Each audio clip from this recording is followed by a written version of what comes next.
안녕하십니까 여러분. 저는 오늘 처음 주식을 시작하시는 분들을 위한 주식의 기본부터 꼭 알아야 할 용어, 투자 방법, 그리고 종목 고르는 꿀팁까지 알려드리겠습니다. 주식이 낯설다면 지금부터 함께 저와 정복해 보도록 합시다. 주식이란 쉽게 말해 회사 소유권의 일부입니다. 예를 들어 당신이 A기업의 1000주를 발행한 주식 중 1주의 주식을 매수한다면 당신은 A기업의 주주가 되는 것입니다. 그리고 주주가 된다면 당신은 A기업이 이익을 낼 때마다 배당금을 받을 수 있습니다. 또한 주가가 오르면 배당금의 차익을 얻을 수 있습니다.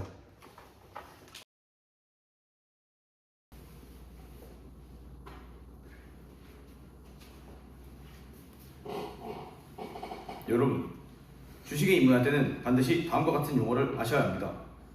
첫 번째, 지금 이 순간의 주식 1주의 가격, 주가를 알려드리겠습니다. 현재 그래프에 나와 있는 삼성전자의 6월 16일 주가는 57,200원입니다. 다음으로는 주가를 총 발행 주식수에 곱한 회사의 시장 가치를 나타내는 지표 시가총액을 알려드리겠습니다. 삼성전자는 지금 338조를 시가총액으로 가지고 있고 코스피에서는 가장 높은 시가총액을 가지고 있습니다. 또한 PER, 주가를 주당 순이익으로 나눈 PER 지수는 삼성전자는 11배로 클수록 성장 기대가 가능하고 작을수록 저평가가 가능한데 10 이하의 기업은 저평가를 받을 수 있습니다. 애플은 20, 30 정도를 가지고 있습니다. 이 외에도 매수는 사는 것, 매도는 파는 것과 같은 기본 용어는 익혀두셔야 안전한 투자를 할 수 있습니다. 여러분, 주식 투자에도 스타일이 있습니다. 크게 4가지 대표적인 방법이 있는데요. 첫 번째, 가치 투자. 싸게 사서 오래 보유하는 전략입니다. 여러분이 여기서 저점 매수하고 여기서 기다린 다음에 여기서 고점 매도를 한다면 여러분은 가치 투자에 성공하는 것입니다. 가장 어렵고 인내심이 필요한 투자이지만 가장 안정적인 투자라고 할 수 있습니다. 두 번째로는 성장 투자입니다. 성장 투자는 성장 가능성이 큰 기업을 선점한 다음 그 기업에 투자하는 것입니다. 신생 기업이나 성장 가능성이 높은 기업을 찾아서 여러분이 투자하시면 됩니다. 다음으로는 배당 투자입니다. 다른 기업들보다 배당률이 높고 배당이 안정적인 기업에 투자해서 안정적인 배당을 얻는 것입니다. 네 번째로는 단기 트레이닝입니다. 소위 말하는 단타입니다. 짧은 시간에 사고 팔며 수익을 노리는 방식으로 이렇게 시간 단위, 초 단위로 여러분들이 짧은 시간에 사고 파며 차익을 얻는 그런 방식입니다.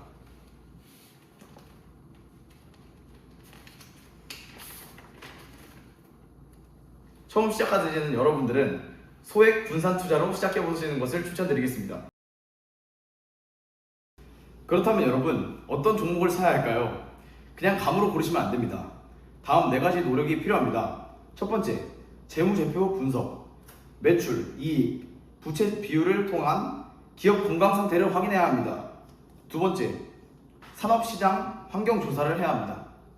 그 기업이 속한 업종, 성장 가능성, 경쟁사 등등 많은 정보를 알고 조사하셔야 합니다. 세 번째, 뉴스, 공시 확인, 실적 발표, 경영 이슈 등 경영에서 주가를 흔들 수 있는 그런 이슈들이 있는지 확인해야 합니다.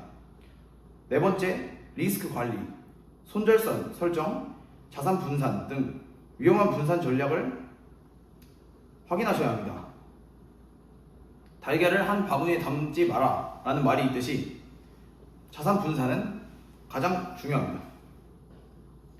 이런 분석을 주기적으로 반복하고 자신만의 투자 일지를 기록해두면 투자 실력이 금방 늘 수 있습니다. 여기가 좋은가? 범죄를 예측하고 미리 막는 세상. 영화 속 이야기 같지만 이미 현실로 다가오고 있습니다. 전 세계 여러 도시에서 AI 기술이 치안 유지에 도입되면서 새로운 변화를 만들어내고 있는데요. 하지만 이 기술 정말 우리에게 모두 이로운 것일까요? 오늘은 AI 범죄 예측 시스템의 명암을 짚어볼까 합니다. AI 범죄 예측 시스템이란 인공지능 기술을 활용해 범죄 발생 가능성을 분석하고 예측하는 시스템입니다. 과거 범죄 데이터, 위치 정보, 인구 통계 등 다양한 요소를 종합적으로 분석해 이 시스템을 만드는 것입니다. 이 시스템은 여러 첨단 기술이 적용됩니다. 오늘 이 AI 범죄 예측 시스템을 전종현 박사와 양성민 교수와 함께 만나보도록 하겠습니다. 먼저 양성민 교수의 발언 들어보도록 하겠습니다. 안녕하세요, 양승민 교수입니다.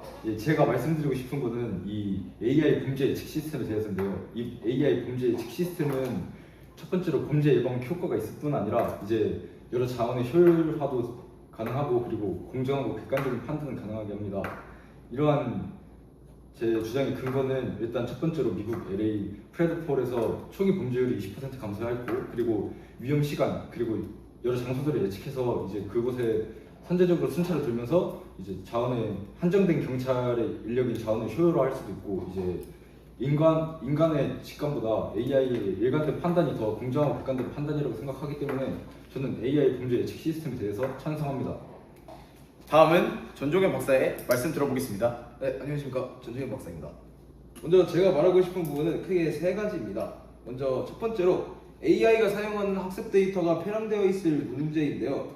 먼저 과거 범죄율이 높았던 특정 지역의 데이터가 반복적으로 입력이 되면은 그 지역은 위험 지역으로 낙인 찍히게 되고 거주민들은 과도한 감시의 대상이 될 수도 있습니다. 이런 구조는 흑인이나 아틴계 등 현재 우리 사회에서 끊임없이 차별을 받고 있는 사람들에게 편견과 차별을 강화하는 결과로 이뤄질 수 있습니다. 먼저 두 번째로 개인정보에 대한 문제입니다. 먼저 이 AI 범죄 예측 시스템 같은 경우는 사람의 특정 행동 같은 거를 보고서 이제 예측을 하는 거잖아요. 근데 이 과정에서는 사람의 행동, 개인의 얼굴 같은 개인정보가 들어갈 수 있기 때문에 이러한 문제가 계속 윤리적 문제로 발생이 되고 있고요. 그리고 세 번째로 알고리즘의 불투명성 문제입니다. 먼저 이 AI를 학습을 시킬 때 공정한 데이터가 아니라 이 애초에 잘못된 데이터가 AI에게 입력이 되었다면은 이러한 AI의 판정 기준도 이상해질 뿐더러 또 아까 말했다시피 특정 인종에 대한 그런 검거율만 높아질 수 있는 문제를 불러일으킬 수 있습니다. 네. 네, 그럼 먼저 양성민 교수님의 의견에 대한 전종현 박사님의 반론 들어보겠습니다. 네, 먼저 제가 양성민 교수님의 말씀에 대해서 묻고 싶은 거는 하나 정도밖에 없는데요. 먼저 양성민 교수님 피드백 루프라는 걸 들어보신 적이 있으신가요? 네. 일단 제가 피드백 루프를 여러분을 위해서 간단하게 설명해 드리자면은 일단 특정 지역이 만약에 위험 지역으로 분류되어서 경찰이 자주 출동했다고 합니다. 그러면은 이 출동이 많아지면 체포도 늘겠죠. 그런 다음에 결과적으로 그 지역은 더 위험한 곳이라고 인식이 바뀔 겁니다. 그러면은 이 인식에 따라서 AI는 다음에 판단을 할 때도 이 지역은 위험한 곳이구나 이런 식으로 판단을 해서 경찰을 또 보내요. 그럼 경찰을 보내면은 어쩌다가 검거나 체포가 좀 늘어날 거 아닙니까? 그런 식으로 또 이제 검거율이 올라가고 또 그 검거율을 바탕으로 AI는 판단을 해서 순찰을 보내고 이런 식으로 특정한 지역만 계속 검거가 반복되어서 한 지역만 집중이 될 수도 있다는 제 얘기입니다. 어떻게 생각하시나요? 그게 되게 옛날 얘기 아닙니까 이거? 그거 지금 현재 기술로 이제 시스템이 대부분 설명 가능하고 시민 감시가 부족했던 초창기 모델을 사용했기 때문에 그런 건데요. 이제 현재는 이제 인위적 보정 기술이라고 이제 균형된 훈련 데이터셋, AI 도입 등 지속적인 개선을 계속하고 있기 때문에 그런 점은 보완될 거라고 생각합니다. 다음은 전종현 박사의 말씀에 대한 양성민 교수의 의견 들어보도록 하겠습니다. 그 전종현 박사님께서 프라이버시 그러니까 즉 개인정보 보호에 대해서 말씀하셨단 말이에요. 근데 이 AI 범죄 예측 시스템은 CCTV를 활용하였기 때문에 오히려 CCTV의 정보를 가장 최소화하여서 오히려 익명화 그리고 암호화 등으로 이제 개인정보가 보호 가능하기 때문에 오히려 저는 프라이버시나 개인정보 침해가 아니라 더 개인정보를 보호할 수 있는 그런 대책이 된다고 생각하는데 어떻게 생각하세요? 네, 잘 들었습니다. 먼저 일단 양승민 교수님이 말씀하신 익명화와 암호화 방식은 정말 저도 좋은 방법이라고 생각을 하는데요. 근데 만약에 이런 방법들로 인해서 이 프라이버시 침해 문제가 해결되었더라도 이 다른 방법으로 인해서 프라이버시 문제가 일어날 수도 있습니다. 만약에 이 해커로 인해서 어떤 시스템이 통째로 해킹이 되면은 모든 사람들의 개인정보가 빠져나갈 수도 있고, 그리고 또 이게 유출이 되어서 엄청난 피해를 불러일으킬 수도 있죠. 그래서 저는 제가 아까 들어드린 예시는 개인정보 침해에 대한 예시는 하나뿐이지만, 이 문제는 보완된다고 쳐도 이 개인정보 침해에 대한 문제는 끊임없이 계속 새로운 방식으로 일어날 것이라고 저는 생각을 합니다. 네, 잘 들었습니다. AI 범죄 예측 시스템. 중요한 것은 그 도구를 누가 어떤 기준으로 사용하느냐입니다. 범죄 예방이라는 명분 아래 개인의 권리와 자유가 침해된다면 그것은 기술의 발전이 아닌 사회의 퇴보일지도 모릅니다. 우리는 지금 기술의 편리함과 인권 경계선 위에 서 있습니다. 이 경계에서 균형을 잃지 않기 위해서는 법적 규제와 윤리적 판단 기준이 반드시 함께 마련되어야 합니다. 지금까지 AI 범죄 예측 시스템에 대한 토론 들어봤습니다. 감사합니다.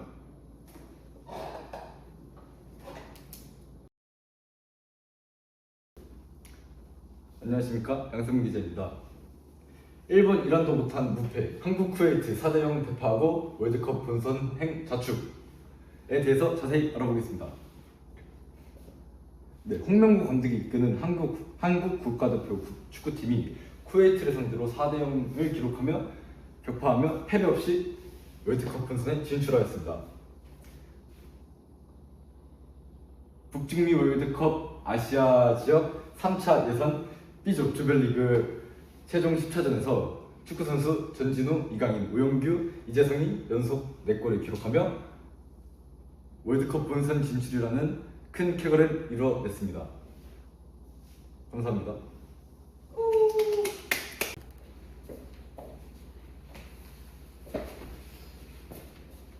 안녕하십니까, 스포츠뉴스의 정호동 기자입니다. 오늘은 성적도 1위, 인기도 1위, 한화 김서현 올스타 팬투표 2차 집계도 선두라는 기사를 들고 왔습니다.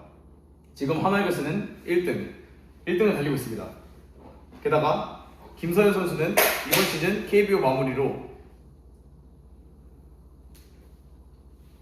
중간 집계 1위를 하고 있습니다.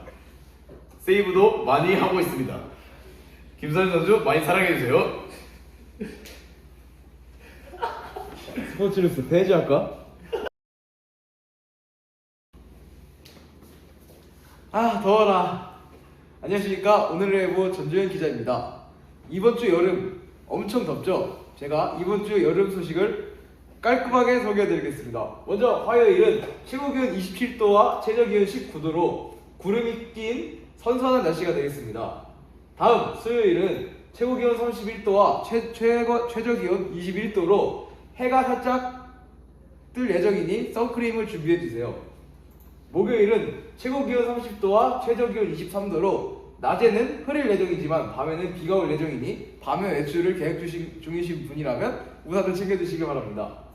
금요일은 최고기온 24도, 최저기온 22도로 덥지 않은 날씨입니다. 하지만 금요일은 하루 종일 비가 오니 외출이 예정되신 분들은 우산이나 우비 등을 꼭 챙겨주시기 바랍니다. 네, 그 다음 토요일은 최고기온 23도와 최저기온 20도입니다. 토요일에는 오전에 비가 오고 오후에는 비 소식이 없는 것 같으니 오전에 외출을 계획 중이신 분이라면 우산과 우비를 지참해 주시기 바랍니다. 네, 마지막으로 일요일입니다. 일요일은 비가 온 다음 날이어서 그런지 최고기온 25도와 최저기온 20도입니다. 일요일은 비가 없이 구름이 낀 날씨이므로 선선할 겁니다. 네, 지금까지 전지현 기자였습니다. 감사합니다. 오케이.